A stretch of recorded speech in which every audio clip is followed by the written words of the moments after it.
अति उत्साह में आपने एक प्रतिद्वंदी खड़ा कर लेते हैं। हमारा आंदोलन महाबोधि महाविहार को मुक्त करने का है।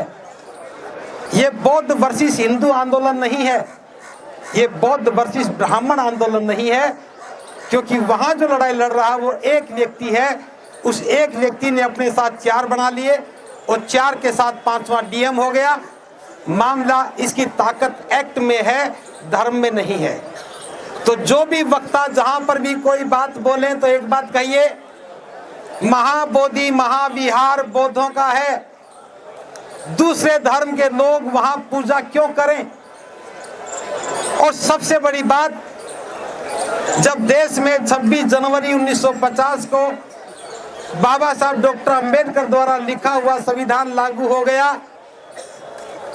तो जो एक्ट 1949 में बना था उसे स्वतः ही निरस्त हो जाना चाहिए था।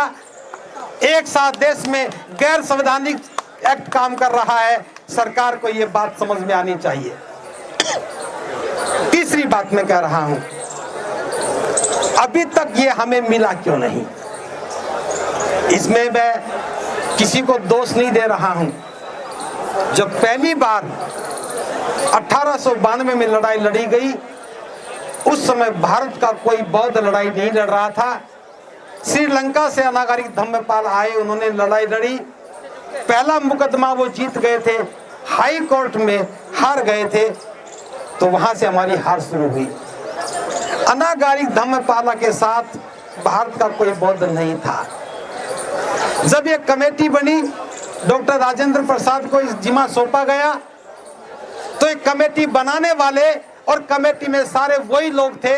उन्होंने आधा हक, आधे से ज्यादा हक अपने पास रख लिया और थोड़ा सा हमें दे दिया। और हमें भी किसको दिया है मैं बता दूं, जो बौद्ध भिक्षु भी वहां बैठे हैं, वो चिवर तो बुद्ध का है, उनकी आत्मा सारी किसी और की है, हमारे नहीं है। तो हमें इस लड़ाई को बौद्ध वर्सेस दूसरे धर्म को नहीं करना है।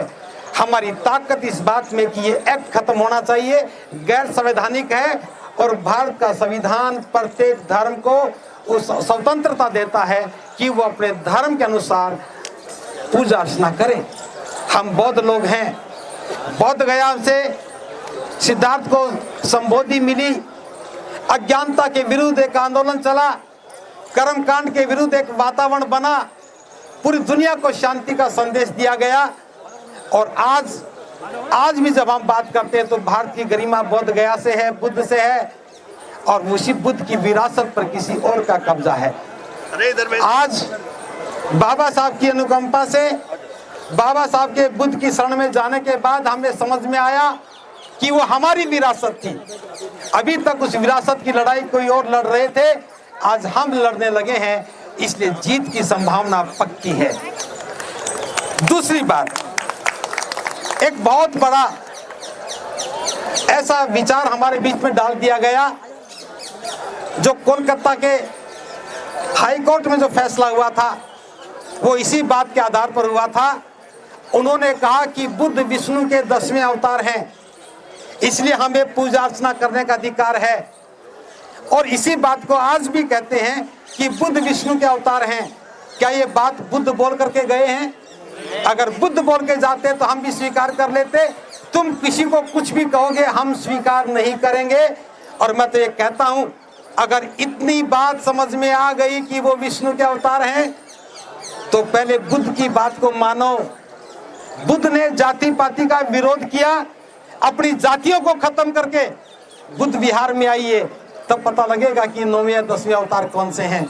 अगर बुद्ध की बात मानते हो तो कर्मकांड को छोड़िए।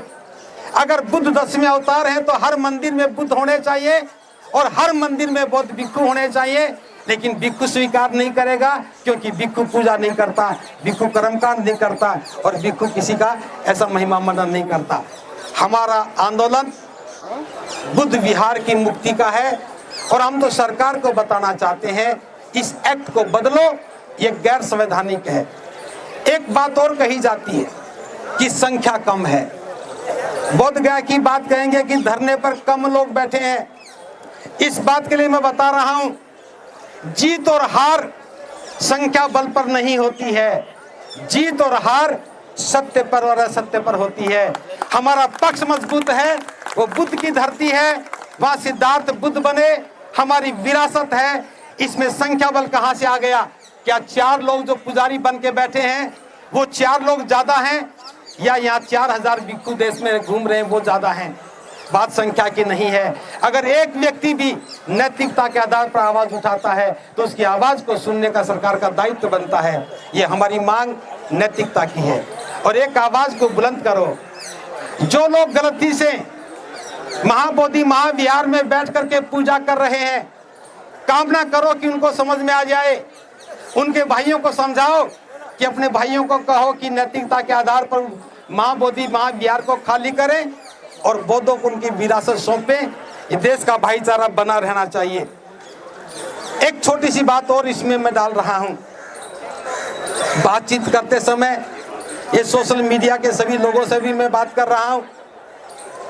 सोशल मीडिया भले ही बहुजनों का मीडिया है, इस मीडिया में भी केवल टीआरपी के लिए दिशाहीनता की बहुत बात होती है। जैसे थोड़े दिन पहले किसी एक भिक्षु ने विरोध में बोल दिया और वहां पर खबर बना दी कि आंदोलन 2 फाड़ हुआ।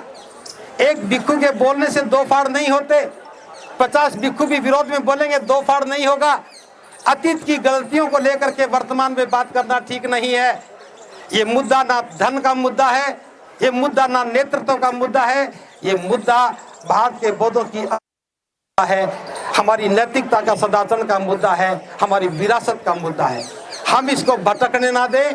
कौन भिक्षु क्या करता, पहले क्या करता रहा, वो हटे ना हटे, मैं इसका बात नहीं करता हूं। मैं तो एक बात कहता हूं, भिक्षु जो आज बुद्ध विहारों में बैठे हैं, विनम्र मेरा अनुरोध है और आपसे भी समर्थन मांगता हूं, जहां पर भी कोई भिक्षु मिले हाथ जोड़ के कहे कि भंते जी सारे काम छोड़ दो, बुद्ध गया में जाकर के बैठो।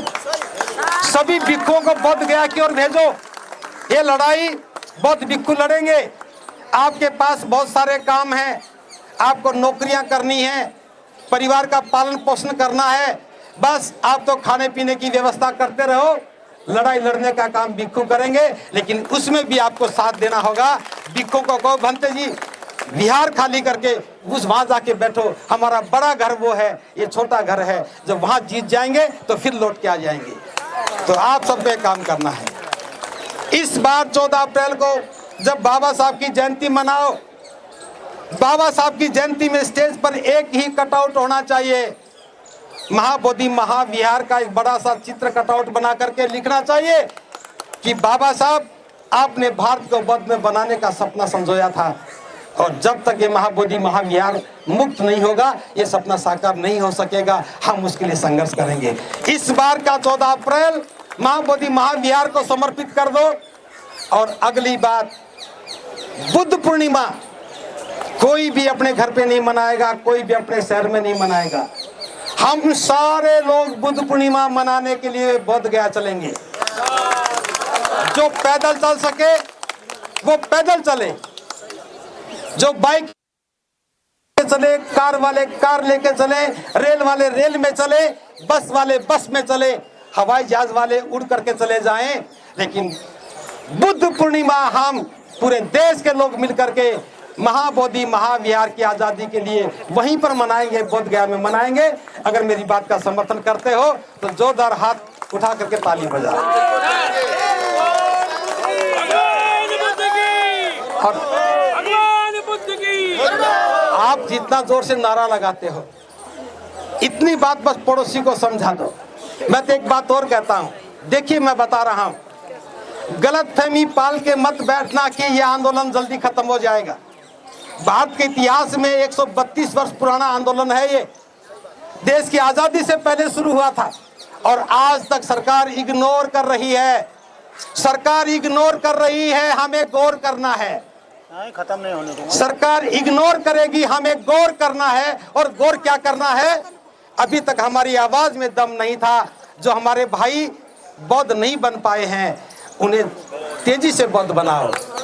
जो हमारे भाई कर्म कांडों में फंसे हैं, होली दिवाली में लाल पीला मुंह करके घूम रहे हैं, और मैं ये भी कह रहा हूं, जो दीपोदान का नाम लेकर के आपको भ्रमित कर रहे हैं, उनको समझा दो, ये आंदोलन दीपोदान का नहीं है, ये दिवाली हमारी है ये नहीं है, ये होली हमारी है ये नहीं है, ये रक्षाबंधन हमारा ये नहीं है, कोई रक्षा सूत्र नहीं है, सारे सूत्र एक ही हैं, महाबोधि विहार मुक्त होना चाहिए और ये कर्मकांड बंद होने चाहिए। और मैं तो इस मंच के माध्यम से बता रहा हूं, जो लोग गलतफहमी में बहकावे में आकर के अपने पुरखों की अस्थियां लेकर के पिंडदान करने के लिए बोध गया में जा रहे हैं, वो गलत जा रहे हैं। किसी भी धार्मिक शास्त्र में बोध गया में पिंडदान का लेखा जोखा नहीं है। गया में तो है, गया में भी नदी पर है, तो गया में जाना चाहिए। जो बोध गया में जा रहे हैं उनके कोई मनोरथ पूरे नहीं होंगे। वहां बैठे हुए पंडित पुरोहितों की जेब में पैसा तो चला जाएगा, लेकिन उनके पितरों की आत्मा की तृप्ति नहीं होगी। बौद्ध धर्म इसमें विश्वास नहीं करता है। मैं बौद्धों के लिए बात नहीं कर रहा हूँ, इसलिए वहां जो कर्मकांड करने जाते हैं उनको भी समझाओ कि बोध गया में कर्मकांड मत करो, नरक में जाओगे। बोध गया में जाने वाला तो अज्ञानता से दूर निकलता है, दुख मुक्ति के मार्ग पर चलता है। करुणा मैत्री की बात कर रहे हैं, बस किसी भी सूरत में इस आंदोलन को दो वर्गों में मत बांटना, इस आंदोलन को किसी धर्म के विरुद्ध मत कहना। हमारी लड़ाई हिंदुओं से नहीं है, हिंदुओं ने कब्जा नहीं किया। हमारी लड़ाई ब्राह्मणों से नहीं है, ब्राह्मणों ने कब्जा नहीं किया। एक व्यक्ति ने कब्जा किया, उसने 4 मित्र बुला लिए, सरकार की साझेदारी हो गई और उसका एक खानदान पूरा पल रहा है, बहुत विरासत को दूषित कर रहा है। इसलिए लोगों को बताओ, हमारी कोई लड़ाई ब्राह्मणों के विरुद्ध नहीं है। आप भी नारे मत लगाओ, एक ही नारा लगाओ, ध्यान सारा महाबोधि महाविहार के एक्ट पर होना चाहिए।